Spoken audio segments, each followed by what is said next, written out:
Dominican University is very committed to the neighborhoods on Chicago's west side. And in particular, this project is part of a deep relationship and partnership with the Austin neighborhood. In this training, we really looked at strategies for building community that engaged the strengths of all generations, which included youth as young as 17, so youth from the local high schools in Austin, Dominican graduate students, faculty, and community members up to the age of 76. It's a wonderful experience that blurs the boundaries for our students between the classroom and the community, where we can learn together and we can develop strategies together. Our students love the opportunity to actually learn in community. It makes the learning more concrete and more practical and really more tied to real-life experience when they graduate with their master's in social work. And they really get to get in and be researchers with faculty in the community.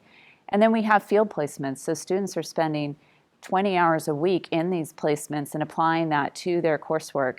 So there's just it's just a rich environment for students to be able to learn in partnership with the community. I hope to one day open up a nonprofit, an intergenerational community center.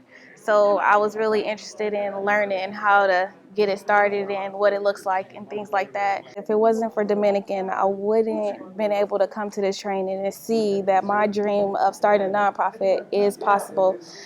Seeing all these people come in from the community trying to do what I'm doing was really amazing to me. I think the intergenerational community building training that I went through was an additional resource for us as students at Dominican University. So since we're learning about working with various generations, intergenerational community building, we get to see people of all ages. And it's one thing when you're actually working together and collaborating versus just reading about it. And we're going to collaborate with different agencies to make a positive change in Austin community, which is really I like. Applying social work in real world. This is a great example of a university-community partnership.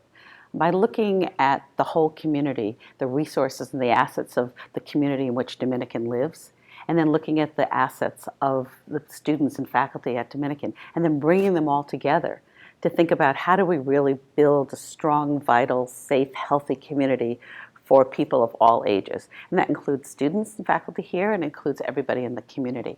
I think that the students here, the professors here that are working within the social work department, that are actually taking it to the streets and getting involved, it's great to learn from the books, but when you go out and you interact with people, you talk to people and you get an understanding of the population that you're going to serve.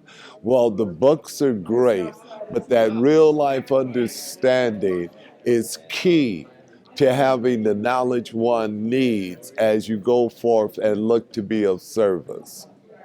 This is really the first initiative that we've partnered with Dominican University on, and we're hoping that it turns into more projects and people take this training and really incorporate it into their practices and use it as an opportunity to collaborate with one another and build new initiatives out of.